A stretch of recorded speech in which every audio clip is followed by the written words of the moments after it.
नमस्कार प्यारे विद्यार्थियों, मैं नवल जांगेड़ आपका एनकेएस बायोलॉजी में हार्दिक अभिनंदन करता हूं, जहां मैं आपको पढ़ा रहा हूं लेबर स्टूडेंट की बायोलॉजी। अपना टॉपिक चल रहा था डाइजेशन इन ह्यूमन एंड हमारी एनसीईआरटी का टॉपिक है digestion and absorption in human. Human के अंदर पाचन और अवशोषण। तो पार्ट सेकंड पर आते हैं और हम लोगों ने इसमें आहार नाल पढ़ ली थी। आहार नाल की स्ट्रक्चर माउथ से लेकर एनस तक, मुख से लेकर गुदा तक, एंड आहार नाल की परतों के बारे में हम पढ़ लिए थे कि 4 परतें होती हैं। कौन कौन सी? सबसे अंदर होती है म्यूकोसा, सेकंड होती है सब म्यूकोसा, थर्ड होती है मस्कुलरिस एंड देन सबसे बाहर वाली होती है सिरोसा। और इसमें क्या क्या प्रेजेंट होता है वो भी हमने पढ़ लिया था। चलिए आगे पढ़ते हैं हम पाचन ग्रंथियां। कौन कौन सी पाचन ग्रंथियां होती हैं? देखिए, टाइप्स ऑफ डाइजेस्टिव ग्लैंड्स। पहली है सलाइवरी ग्लैंड्स, दूसरी है गैस्ट्रिक ग्लैंड्स, तीसरी है लीवर और फिर पेनक्रियाज है, देन इंटेस्टाइनल ग्लैंड्स हैं। तो पढ़ते हैं इनको, स्टार्ट करते हैं अपना पोर्शन। यहां लिखा हुआ है पाचन ग्रंथियां, डाइजेस्टिव ग्लैंड्स। देखिए, आहार नाल से संबंधित पाचन ग्रंथियों में लार ग्रंथि, यकृत और अग्नाशय शामिल हैं। कौन कौन से शामिल हैं? यकृत, अग्नाशय और लार ग्रंथियां इसमें इंक्लूड है। लार का निर्माण 3 जोड़ी ग्रंथियों द्वारा होता है। जो हम बात कर रहे हैं कि हमारी जो इसमें सलाइवा है जिसको बोलते हैं लार, वो 3 ग्रंथियों से मिलकर बनती है। गाल में कर्णपूर्व, निचले जबड़े में अधोजंग या चिवुकिम्बीय और जीवा के नीचे स्थित अधोजीवीय, इसको हम इंग्लिश में पढ़ेंगे। इन ग्रंथियों से लार मुख गुहा में पहुंचती हैं। हिंदी में से थोड़ा कंफ्यूजन हो जाता है। देखो, सबसे है पैरोटिड ग्लैंड, दूसरी है यहाँ पर सबमैंडिबुलर मैक्सिलरी एंड थर्ड है सबलिंगुअल। तो यहाँ पर हमारे पास में सबसे पहले दी हुई है कानों के सामने, गलों सबसे बड़ी है गालों में। कानों के सामने और गालों में सबसे बड़ी कौन सी है? Parotid gland. तो यहाँ पर दिया हुआ है, ये रही पैरोटिड ग्लैंड। यहाँ पर ये है पैरोटिड ग्लैंड और ये है पैरोटिड डक्ट। इस ग्लैंड से सीक्रेशन यहाँ ला रही है। सब मैंडिबुलर नाम में लिखा हुआ है, ये रही सब मैंडिबुलर। ये कहाँ प्रेजेंट है? ये रही जबड़ों के नीचे, ऊपरी व निचले जबड़ों की संधि पर। जहां पर ऊपरी और निचली जबड़ा दोनों जुड़ा हुआ है ना, तो ये स्किन के अंदर ही है। मध्यम आकार की होती है और सबसे बड़ी कौन सी है? पैरोटिड। सबलिंगुअल, जिह्वा के नीचे, टंग के नीचे सबसे छोटी, तो ये रही सबलिंगुअल। ये रही सबलिंगुअल, कहां पर है? टंग के नीचे। तो हमारे पास में 1, 2 एंड 3 लार ग्लैंड्स हैं, सलाइवरी ग्लैंड्स हैं, जो सलाइवा का सेक्रेशन करती हैं। यकृत, दूसरा जो यहाँ ग्लैंड का काम कर रहा है वो है यकृत। यकृत सबसे बड़ी क्या है? ग्रंथि है, सबसे बड़ी ग्रंथि है। अंतःस्रावी बोले तो अलग हो जाएगा, लेकिन ग्रंथि बोले तो यकृत हो जाएगा, जिसका वयस्क में भार 1.2 से लेकर 1.5 किलोग्राम तक है, मतलब 1.5 किलो तक। यह उदर में मध्य पट के ठीक नीचे स्थित होती हैं। मध्य पट होता है डायाफ्राम, डायाफ्राम के जस्ट नीचे होती हैं और किस साइड पर होती है? राइट साइड पर होती है। इसकी 2 पालियां होती हैं। यकृत पालियां यकृत की संरचनात्मक और क्रियात्मक इकाई है। एक तो ये रही और दूसरी ये रही।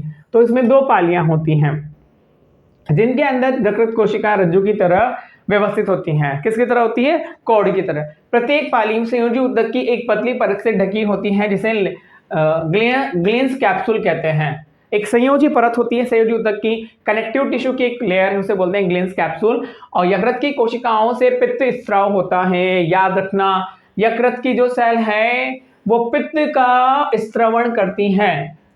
इंपॉर्टेंट लाइन, ये यकृत की कोशिकाओं से पित्त का स्त्रवण होता है, जो यकृत नलिकाओं से होते हुए पतली पेशीय थैली पित्ताशय में सांद्रित एवं जमा होता है। कहां पर? गॉल ब्लैडर में। पित्ताशय की नलिका यकृती नलिकाओं से मिलकर मूल पित्त वाहिनी बनाती है और पित्ताशयी नलिकाएं व अग्नाशयी नलिकाएं दोनों मिलकर यकृत अग्नाशय वाहिनी द्वारा ग्रहणी में, छोटी आंत में खुलती हैं, जो कि ओडी अवरोधनी से नियंत्रित होती हैं। ये रहा हमारे पास में क्या है? लीवर। लीवर का ये 2 लोब है और ये है हमारे पास में गॉल ब्लैडर, जिसको बोलते हैं पित्ताशय। लीवर क्या करता है, बाइल जूस बनाता है और इसको स्टोर कर सकता है किसमें, गॉल ब्लैडर में। तो ये सारी दोनों कहाँ मिल रही है, कॉमन हेपेटिक डक्ट के थ्रू। कहाँ से कहाँ आ रही है, ग्रहणी में, डेडनम में आ रही है, कॉमन बाइल डक्ट। अब ये इसका ट्रांसफर सेक्शन कट किया गया है, लीवर का ट्रांसफर सेक्शन कट करेंगे तो इस तरह के हमें हेक्सागोनल स्ट्रक्चर दिखती है। इनको हम क्या बोलते हैं, हेक्सागोनल, इसको ग्लिनस कैप्सूल बोलते हैं। ये आउटर कवरिंग क्या है इसकी, ग्लिनस कैप्सूल। बोला था ना अभी, ग्लिनस कैप्सूल, कनेक्टिव टिश्यू क्या, सेप्टम।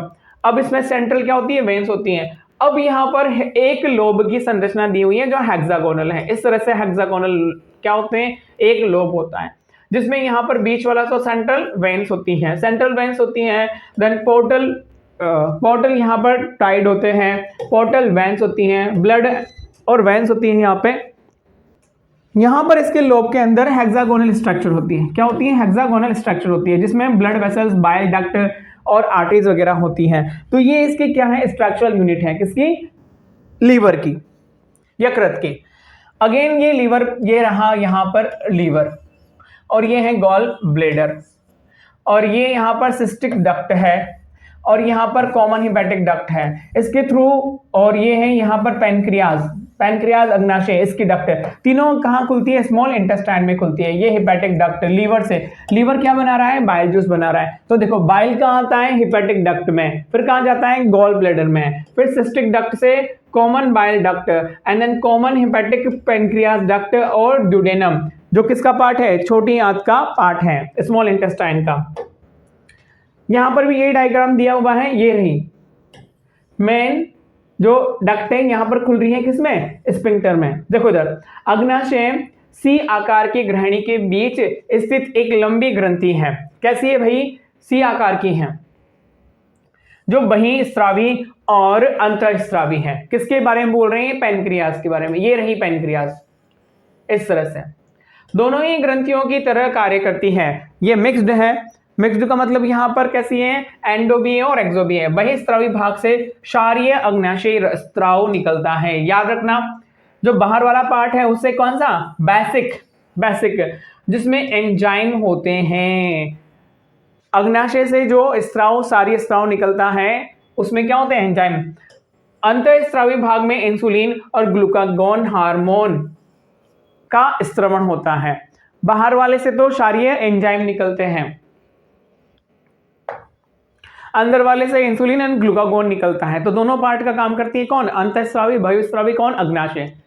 भोजन का पाचन पढ़ते हैं अब, कैसे कैसे क्या है। देखो पाचन की प्रक्रिया यांत्रिक व रासायनिक विधियों द्वारा संपन्न होती है। मुख गुहा के मुख्य दो कार्य हैं, भोजन का चवण और निगलने की क्रिया। भोजन को छोटे छोटे भागों में तोड़ना और निगलना। लार की मदद से दांत और जीवा भोजन को अच्छी तरह से चबाने व मिलाने का कार्य करते हैं। लार का श्लेष्मन भोजन के कणों को चिपकने व उन्हें बोलस में रूपांतरित करने में मदद करता है। इसके उपरांत निगलने की क्रिया द्वारा बोलस ग्रसनी से ग्रसिका में चला जाता है। हम जो खाना खाते हैं उसमें लार घुल जाती है, उसको क्या बोलते हैं, बोलस। और बोलस कहाँ है, ग्रसनी से ग्रसिका से अमाशय में चला जाएगा। बोलस पेशीय संकुचन क्रमानुकुचन द्वारा ग्रसिका से आगे बढ़ता है और जठर ग्रसिका अवरोधी भोजन के अमाशय में प्रवेश करने को नियंत्रित करती है। लार मुख गुहा में इलेक्ट्रोलाइट कौन कौन से, sodium, potassium chloride and bicarbonate और एंजाइम। लार में कौन कौन से एंजाइम होते हैं, याद रखना, अमाइलेज एंड टाइलिन तथा लाइसोजाइम होते हैं। पाचन की रासायनिक प्रक्रियाओं व मुख गुहा में कार्बोहाइड्रेट के जल अवघटन करने वाली एंजाइम टाइलिन व लार अमाइलेज की सक्रियता से प्रारंभ होती हैं। तो डाइजेशन जो माउथ में स्टार्ट हो जाता है किसका, फूड का, लगभग 30% स्टार्च इसी एंजाइम की सक्रियता से डाइसेक्राइड माल्टोज में अवघटित होता है। आपको पता है स्टार्च क्या है, पॉलीसेक्राइड, माल्टोज क्या है, डाइसेक्राइड। इसको हमें तोड़ना है मोनोसेक्राइड में। तो यहाँ पर अमाइलेज एंजाइम, याद रखना, अमाइलेज एंजाइम काम करता है जो लार में प्रेजेंट होता है और वह स्टार्च को क्या करता है, ब्रेक डाउन करता है। और लार में उपस्थित लाइसोजाइम जीवाणुओं के संक्रमण को रोकता है। अंडरलाइन कर लीजिए, लाइसोजाइम क्या कर रहा है, जीवाणुओं के संक्रमण को रोकता है, और अमाइलेज क्या करता है, स्टार्च को ब्रेक डाउन करता है। इस एंजाइम की सक्रियता किस पीएच पर होती है, 6.8। स्लाइटली क्या ही है, स्लाइटली क्या बोलेंगे इसको, बताओ मुझे, कमेंट करके बताओ। इसकी पीएच 6.8 है, तो स्लाइटली क्या है ये, देखा जाए तो ये वीक एसिड है, स्ट्रॉन्ग एसिड नहीं है, वीक एसिड है। स्टार्च, स्टार्च में कौन सा, अमाइलेज, पीएच 6.8, कन्वर्ट हो रहा है माल्टेज में, पॉलीसेकेराइड डाइसेकेराइड में।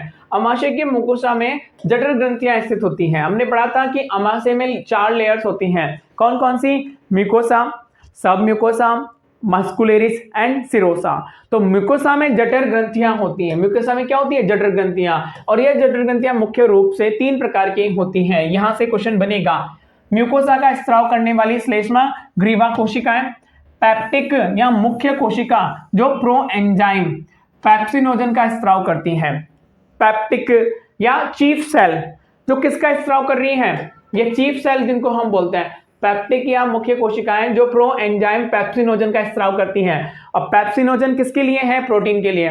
वित्तीय या ऑक्जेंटिक कोशिकाएं जो हाइड्रोक्लोरिक HCl या नेज कारक स्त्राव करती है। तो यहां से क्वेश्चन बनेगा, 3 टाइप की सेल होती हैं, कौन कौन सी है, म्यूकोसा का स्त्राव करने वाली श्लेष्मा ग्रीविया कोशिकाएं, श्लेष्मा म्यूकोसा ग्रीविया, जी सेल्स इसको बोलते हैं, ग्रीवा कोशिका, then chief cell and then नेज कारक या ऑक्जेंटिक सेल। तीनों याद रखनी है आप लोगों को, पैप्टिक मुख्य कोशिका, वित्तीय या ऑक्जेंटिक कोशिका, म्यूकोसा का स्त्राव करने वाली श्लेष्मा ग्रीवा कोशिका। ये चीफ सेल किसका, प्रो एंजाइम का, कौन सा, पैप्सिनोजन, ऑक्जेंटिक HCl का स्रवण करती है। नेज कारक विटामिन B12 के अवशोषण के लिए आवश्यक है। नेज कारक किसके लिए आवश्यक है, हमारा विटामिन B12 का अवशोषण हमारी बॉडी में होना चाहिए, और वो किसके लिए है, ब्लड के लिए। अमाशय में लगभग 4 से 5 घंटे तक भोजन का संग्रहण करता है। अमाशय की पेशीय दीवार के संकोचन द्वारा भोजन अम्लीय जठर रस से पूरी तरह मिल जाता है। स्टोमक में क्या होता है, कॉन्ट्रैक्शन होता है, जिसके कारण जो हमारा फूड है, एसिडिक जो हमारा जठर रस है उससे पूरी तरह से मिल जाता है, जिसे हम काइम कहते हैं। प्रो एंजाइम पैप्सिनोजन हाइड्रोक्लोरिक अम्ल के संपर्क में आने से सक्रिय हो जाता है और पैप्सिन में परिवर्तित हो जाता है। पैप्सिनोजन जो इनएक्टिव था, HCl के कारण ये पैप्सिन में कन्वर्ट हुआ, और ये किस में कन्वर्ट हो गया, पैप्सिन में। और पैप्सिन जो अमाशय में प्रोटीन का अपघटनीय एंजाइम है। तो याद रखना, अमाशय में प्रोटीन का पाचन होता है, लेकिन किसकी प्रेजेंट में, पैप्सिन के प्रेजेंट में। लेकिन पैप्सिन कब काम करेगा, पैप्सिन एक्टिव फॉर्म है, और इसकी जो पैप्सिनोजन है वो क्या, इनएक्टिव फॉर्म है। पैप्सिनोजन कब एक्टिव होगा, HCl के प्रेजेंस में एक्टिव होगा। HCl कौन सीक्रेट कर रहा है, ऑक्जेंटिक सेल सीक्रेट करनी है, बदल जाता है, और जठर रस में उपस्थित श्लेष्मा व बाइकार्बोनेट श्लेष्मा उपकला के स्तर, स्नेह और अत्यधिक सांद्रित हाइड्रोक्लोरिक अम्ल से उसका बचाव करते हैं। क्या करते हैं ये, हाइड्रोक्लोरिक अम्ल उस प्रोटीन का क्या करते हैं, बचाव करते हैं। वह हाइड्रोक्लोरिक अम्ल पैप्सिनों के लिए उचित अम्लीय माध्यम तैयार करता है। HCl जो प्रोटीन हमने डाइजेस्ट किया है, या पैप्सिन एंजाइम के लिए प्रॉपर पीएच क्या करता है, मेंटेन करता है, क्योंकि इस पीएच पर ही क्या करेगा, अम्लीय माध्यम में वो पैप्सिन काम करेगा।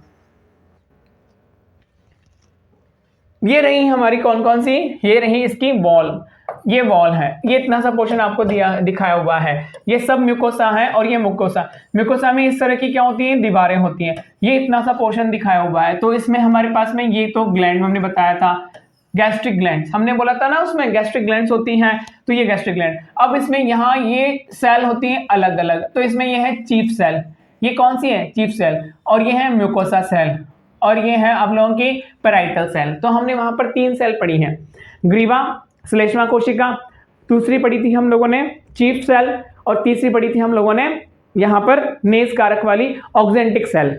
तो यहाँ पर ग्रीवा सेल्स ऊपर जो म्यूकोसा का सिक्रेशन करेंगी, चीफ सेल जो HCl का सिक्रेशन करेंगी, एंड पैराइटल सेल जिसको हम बोल रहे हैं यहाँ पर ऑक्जेंटिक सेल भी बोल रहे हैं, और ऑक्जेंटिक सेल किसका सिक्रेशन कर रही है, HCl का।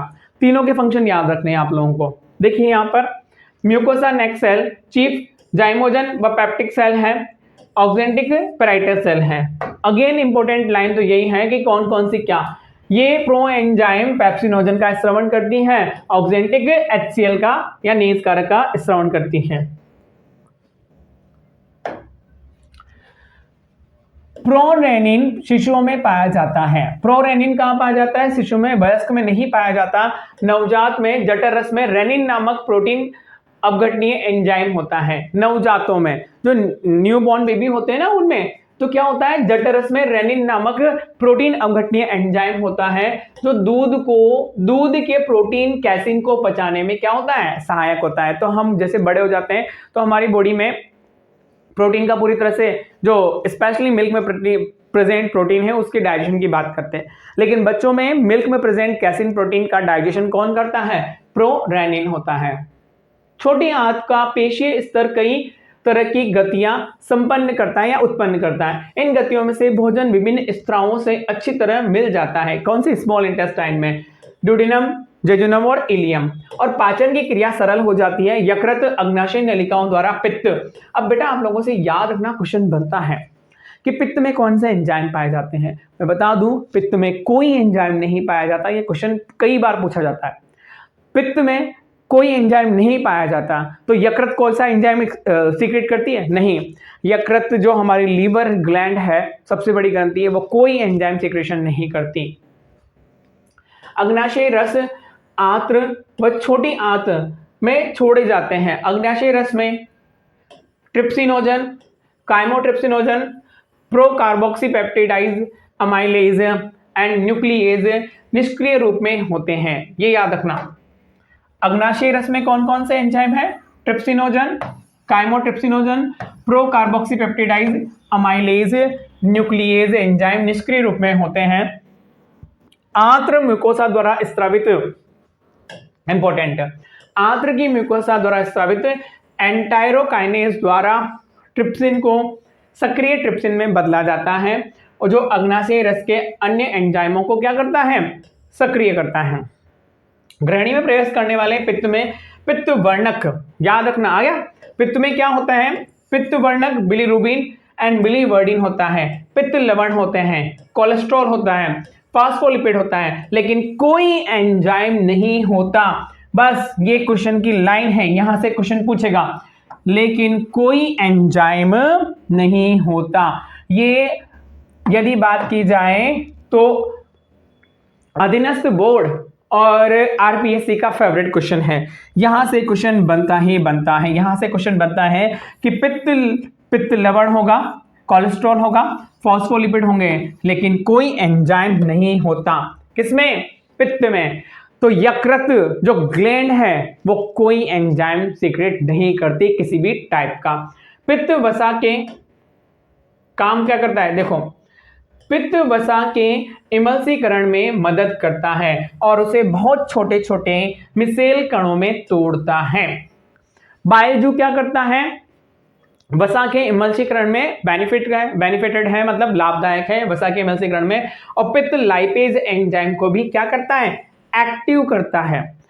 पित्त लाइपेज एंजाइम को एक्टिव करता है, लेकिन पित्ताशय में कोई एंजाइम नहीं होते। मैं बार बार बोल रहा हूं, ये इंपॉर्टेंट क्वेश्चन है, याद रखना। यहां से क्वेश्चन बनेगा, पित्त वसा के इमल्सीकरण में मदद करता है और उसमें बहुत छोटे छोटे इमल्सिस कणों में तोड़ता है, और पित्त लाइपेज एंजाइम को भी क्या करता है? सक्रिय करता है। आंत्र श्लेष्मा उपकला में गॉबलेट कोशिकाएं होती हैं। आंत्र की जो श्लेष्मा म्यूकोसा लेयर, उसमें गॉबलेट सेल्स होती हैं जो श्लेष्मा का स्रवण करती हैं। म्यूकोसा के ब्रश बॉर्डर कोशिकाओं व गॉबलेट कोशिकाओं का स्राव आपस में मिलकर आंत्र स्राव या सकस एंटेरिकस बनाते हैं। याद रखना, इसको भी सकस एंटेरिकस बनाते हैं। इस रस में कई तरह के एंजाइम होते हैं, जैसे कौन कौन से?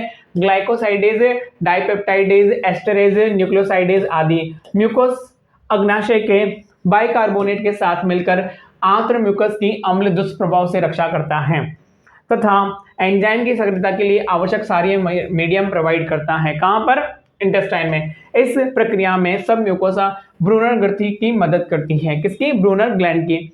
आंत में पहुंचने वाले काइम में उपस्थित प्रोटीन, प्रोटीएज और पेप्टोन आंशिक अपघटित प्रोटीन होते हैं। अग्नाशय रस के प्रोटीन अपघटनीय एंजाइम निम्न रूप से क्रिया करते हैं। कौन कौन से हैं? देखो, प्रोटीन, पेप्टोन और प्रोटीएज। ट्रिप्सिन, काइमोट्रिप्सिन उन पे काम करेगा, डाइपेप्टाइड में इनको तोड़ देगा। कायम के कार्बोहाइड्रेट अग्नाशयी एमाइलेज द्वारा डाइसेकेराइड में जल अपघटित होते हैं। यह है पॉलीसेकेराइड कौन? स्टार्च, अमाइलेज द्वारा डाइसेकेराइड में कन्वर्ट होगा। अब ये इंपॉर्टेंट है, वसा पित्त की मदद से लाइपेज द्वारा क्रमशः डाई व मोनोग्लिसराइड में टूटते हैं। लिपिड है, किसमें टूटेगा? Diglyceride and monoglyceride. अग्नाशय रस के न्यूक्लियेज न्यूक्लिक अम्लों के न्यूक्लियोटाइडों और न्यूक्लियोसाइडों में पचित करते हैं। अग्नाशय रस के जो होते हैं ना न्यूक्लियेज, वो न्यूक्लिक एसिडों को तोड़ेंगे कि उसमें न्यूक्लियोटाइड और न्यूक्लियोसाइड में। आंत्र रस के एंजाइम उपयुक्त अभिक्रियाओं के अंतिम उत्पादों को पाचित कर अवशोषण योग्य सरल रूप में बदल देते हैं। पाचन के अंतिम चरण में आंत्र में मुकोसा उपकला की कोशिकाएं बहुत ही समीप संपन्न होता है। डाइपेप्टाइड किसमें कन्वर्ट हो जाएगा? अमाइनो एसिड में, क्योंकि अमाइनो एसिड मिलकर क्या बनाते हैं? प्रोटीन बनाते हैं। माल्टोज डाइसेकेराइड है, कन्वर्ट हो गया ग्लूकोज प्लस ग्लूकोज में। लैक्टोज डाइसेकेराइड है, लैक्टेज की प्रेजेंस में ग्लूकोज और गैलेक्टोज में। सुक्रोज आप लोगों की डाइसेकेराइड है, ग्लूकोज और फ्रक्टोज में टूट जाएगा। न्यूक्लियोटाइड किसमें टूटेगा? न्यूक्लियोसाइड में। न्यूक्लियोसाइड किसमें टूटेगा? शर्करा एंड उसके नाइट्रोजन बेस में। डाइसेकेराइड और मोनोसेकेराइड लाइपेज किसमें टूटेंगे? मोनोग्लिसराइड किसमें टूटेंगे? लाइपेज की प्रेजेंट में बस ये अम्ल और ग्लिसरॉल में टूट जाएंगे, क्योंकि बने ही उसके होते हैं फैटी एसिड के। तो यहां तक इन्होंने दिया हुआ है, जैसे एनसीईआरटी में यदि आप समझ पाते होंगे समझ पाएंगे, कोई इशू नहीं है, बहुत इजी दिया हुआ है। ऊपर वर्णित जैव बृहत अणुओं के पाचन की क्रिया आंत्र में ग्रहणी भाग में संपन्न होती है। ये सब कहां हुआ?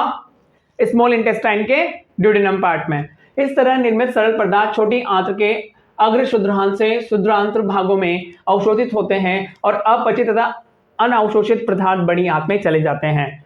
जो इनका डाइजेशन होने के बाद में एब्जॉर्प्शन नहीं हुआ, वो कहां चले गए हैं? लार्ज इंटेस्टाइन में। बड़ी आंत में कोई महत्वपूर्ण पाचन क्रिया नहीं होती। बड़ी आंत में का कार्य क्या है? कुछ जल खनिज व औषधि का अवशोषण, श्लेष्मा का स्त्राव, जो अपचित उत्सर्जित पदार्थ कणों को चिपकने और स्नेहक होने के कारण उनका बाह्य निष्कासन आसान करता है। अपचित व अवशोषित पदार्थों को क्या बोलते हैं? हम मल कहते हैं, जो अस्थायी रूप से मल त्यागने से पहले तक मलाशय में रहता है। कहाँ रहता है? रेक्टम में।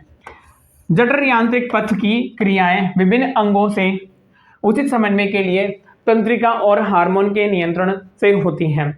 भोजन के भोज्य पदार्थों को देखने, उनकी गंध और अथवा मुख गुहा में नली में उपस्थित लार ग्रंथियों के स्त्राव के लिए उद्दीपित कर सकती हैं। इसी प्रकार जठर और